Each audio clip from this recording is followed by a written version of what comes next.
Merhabalar sevgili arkadaşlar. Türkiye'nin günlük astroloji kanalına hoş geldiniz. Ben Deniz Altın.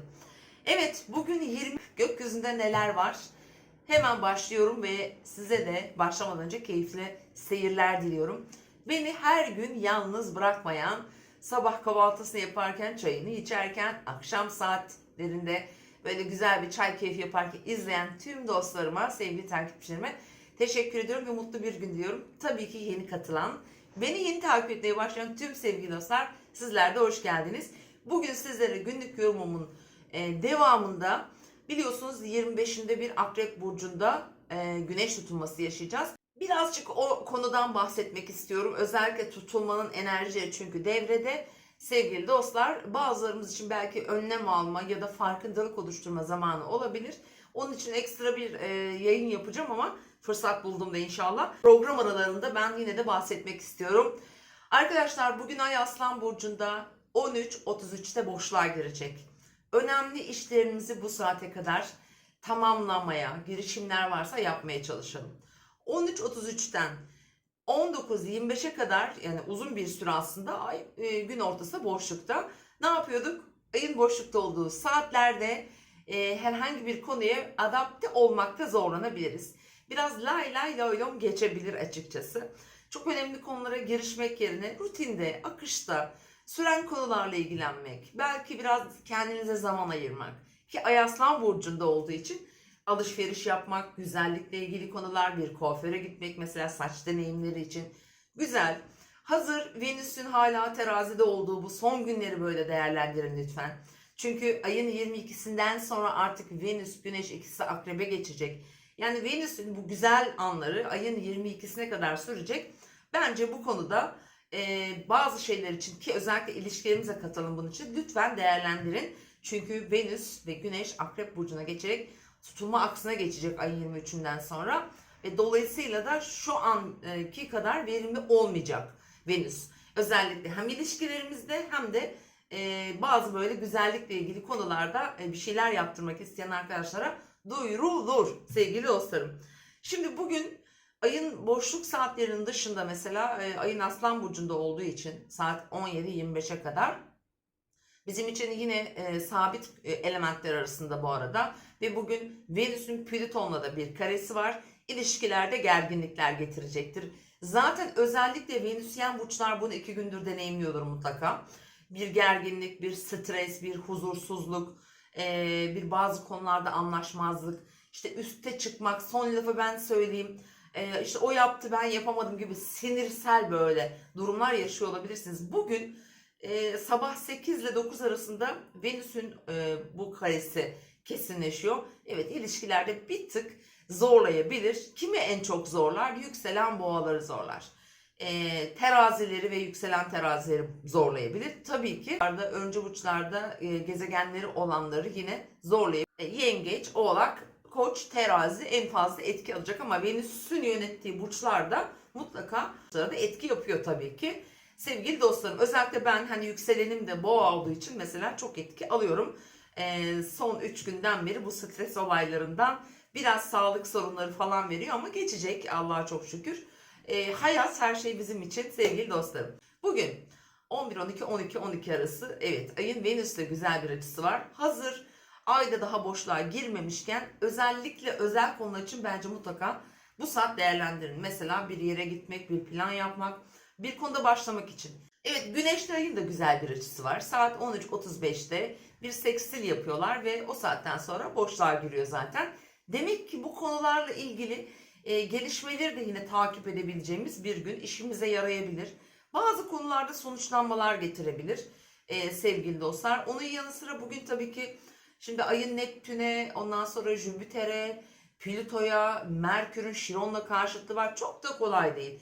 Hani bu tutulmaya doğru gittiğimiz günlerde ama Venüs bize burada hala destek. Güneş ve Venüs çünkü terazide. Evet, burada iniş çıkışlı günler yaşıyoruz. Böyle belirsizlikler de var hayatımızda. Bazen takıntılar da olabiliyordur ama Venüs'ün hala yardımını alıyoruz. Bakın 22'sinden sonra bu alanlar biraz daha zorlaşabilir. Yani bu tip açılar olduğunda gökyüzünde. O yüzden bugün biraz konuşmalarımıza da dikkat edelim. Mesela 3 ile 3.30 arasında gece Merkür Şiron karşılaşıyorlar.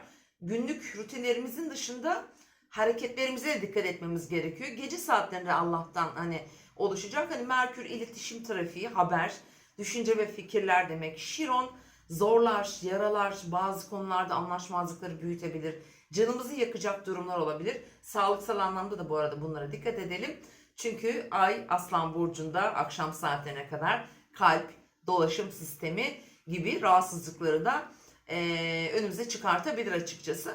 Fakat onun yanı sıra kalp dedik, evet, aşk ilişkileri, çocuklarımızla ilgili konular için de bence şimdi özel saatlerimi de vereceğim size. Bu saatleri değerlendirmenizi, kullanmanızı bence öneririm arkadaşlar. Mesela ilk güzel saatim bugün 9:55-10:50 arasında, sabah saatlerinde. Tam da böyle Venüs ve Ay'ın çok güzel bir etkileşimi var. Bu saat aşk için iyidir, ilişkiler için çok iyidir, güzellikle, estetikle ilgili konular için çok iyidir.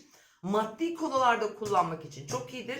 Tavsiye ederim. Diğer saatim 16:23, 17, 19'da sevgili arkadaşlar. Bu da ayın boşlukta olduğu saate denk geliyor.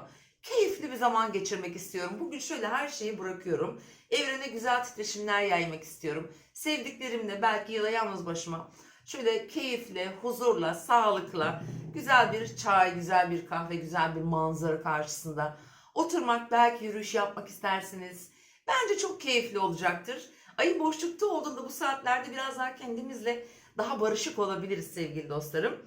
Evet, diğer saatim bugün 23:37:00:42'de, gece saatlerinde, fakat artık Ay Başak Burcu'nda olduğu için biraz daha günlük rutinlerimize dönüyoruz. Güzel bir konuşma yapmak, herhangi bir sorun varsa onun için mesela telafi edici durumları meydana getirebilir. Sağlıklı, huzurlu inşallah güzel değerlendirin sevgili dostlarım. Şimdi tam olarak ayın 23'ünde şimdi artık Venüs ve Güneş Akrep Burcu'na geçecek.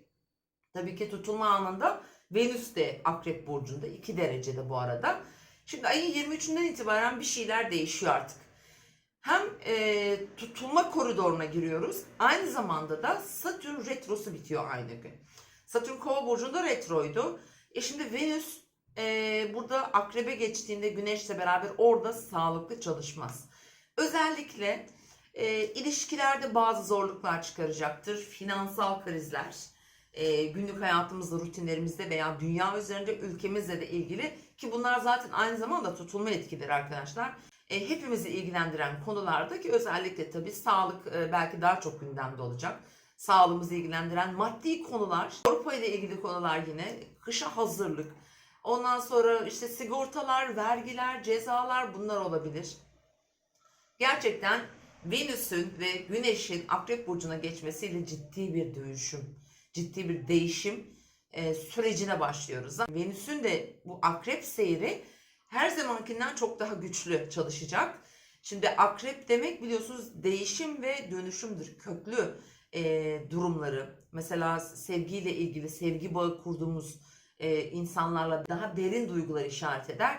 Maddi konularda, finansal konularda bazen zaman zaman, ki tutulma olacağı için bence çok daha önemli çalışacaktır. Tam tutulma anında 2 derecede mesela Türkiye için çok önemli. Güneşimiz 5 derece Akrep Burcu'nda. Türkiye'nin güneşi üzerinde gerçekleşiyor bu tutulma. Dolayısıyla sabit grup burca sahip bir ülkeyiz. Tutulma demek önemli değişimler demek. Güneş hayatımızın merkezi. Ülke astrolojilerinde de yöneten kişiler, başta olan insanlar, yani ülkenin kalbinin attığı yer diye düşünün. Şimdi güneşte bir tetiklenme olduğunda, dolayısıyla orada böyle benzersiz bazı değişimler olabilir, ki bu akrep olduğunda çok daha derin, farklı konularda çalışacağını düşünüyoruz tabii ki. Birçok astrolog arkadaşım da eminim böyle düşünüyordur. Tam aynı anda Venüs'ün de 2 derece akrepte olması, dolayısıyla hem kadınlar, çocuklar, aynı zamanda finansal konular, ondan sonra 5. ev siyasetle de çok alakalı, meclisle çok alakalı, meclisle ilgili konular ve tabii ki sevgili arkadaşlar, özellikle Satürn'ün de düze dönmesiyle beraber finansal konuları hareketlendirecektir. Bir takım yeni değişimler bekleyebiliriz. Fakat şöyle de bir güzel durum var. Tutulma, evet, Türkiye'nin güneşi üzerinde, ama Yükselenimize olumlu açı yapıyor. Yani yükselenimiz yengeç bizim. Dolayısıyla hani yükselene açı yapan bir tutulma, bana kalırsa ki ay, yani ay yönetiyor zaten. Burada olayların veya gelişecek konuların daha önemli, daha doğru, daha düzgün çalışabilir. Daha faydalı çalışabilir açıkçası. Türkiye için ne kadar sıkıntılar getirse de bence sonuç olarak baktığımda nihai sonuçta yükselenimizin aldığı güzel etki bence yani çok en kötüsünü yaşatmaz diye düşünüyorum. Tabii ki depremler, Türkiye'nin tarihine de baktığımızda özellikle böyle depremler hep akrep boğa aksındaki tutulmalarda gerçekleşmiş. Dolayısıyla böyle bir olasılık tabii ki var. Her an yaşıyoruz zaten, her an olabilir. Türkiye'de de olabilir. Dünyanın başka yerlerinde zaten tutulmalar mutlaka biliyorsunuz böyle doğa olaylarını tetikliyorlar.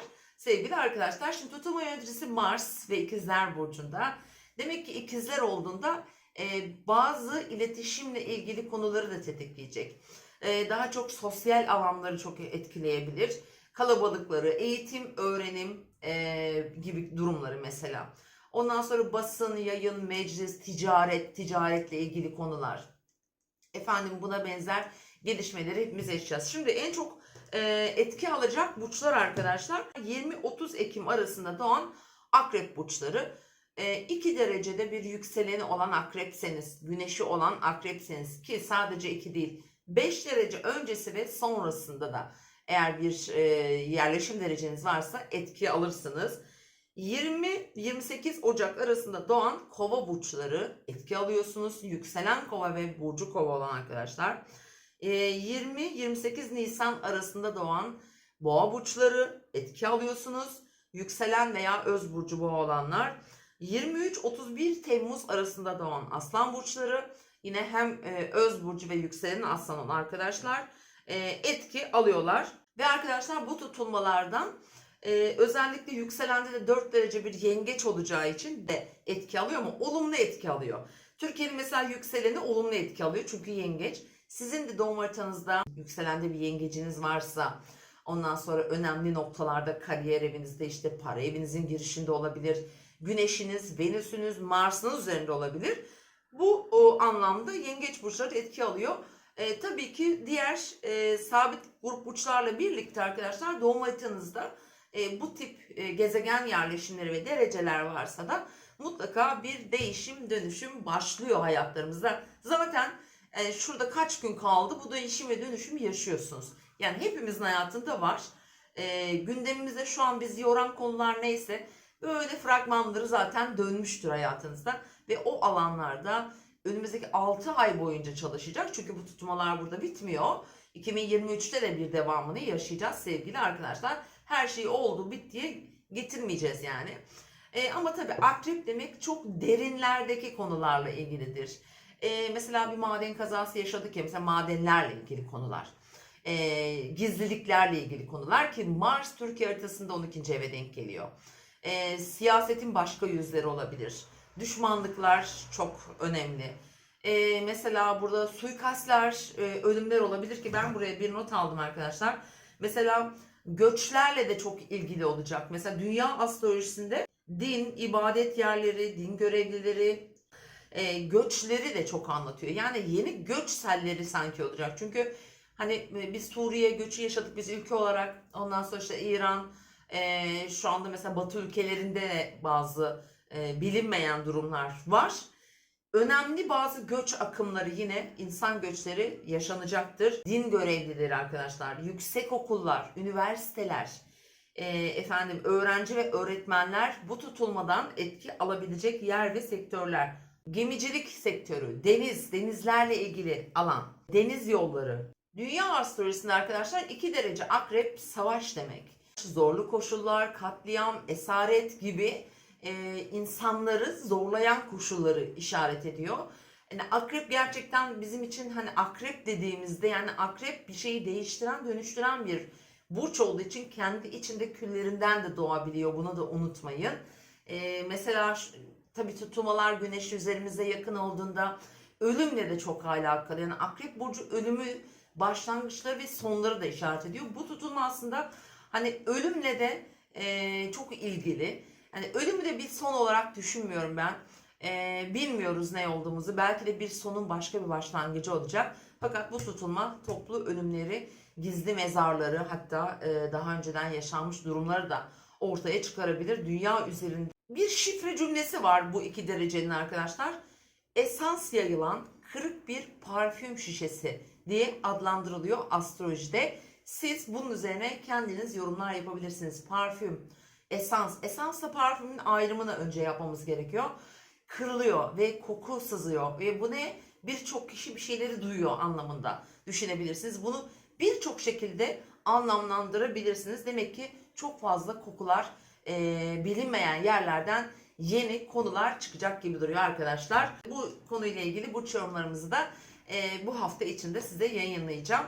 Ama zaten dediğim gibi şu an haritalarınızda 2 derece akrep nerede varsa o tutulmanın etkileri çalışıyor. Mesela 2 derece akrepte gezegeni yok ama mesela diyelim 2 derece boğa burcunda bir satürnün var. Tam satürn karşısında bir tutulma bu. Sadece güneş değil, mesela satürnün üzerinde olan ya da satürne etki yapan tutulmalar hayatında çok kalıcı yenilikler getirebilir. Bunlara da bakın, özellikle satürnünüz sabit burçlarda ise bence daha kalıcı ve daha uzun vadeli değişim ve dönüşümler sizi bekliyor sevgili dostlar. Yarın yine görüşmek üzere. Şu ana kadar, şu saniye kadar bütün izleyen arkadaşlara çok çok teşekkür ediyorum. Yarın yine görüşmek üzere. Kendinize iyi bakın. Sizi seviyorum. Bye bye.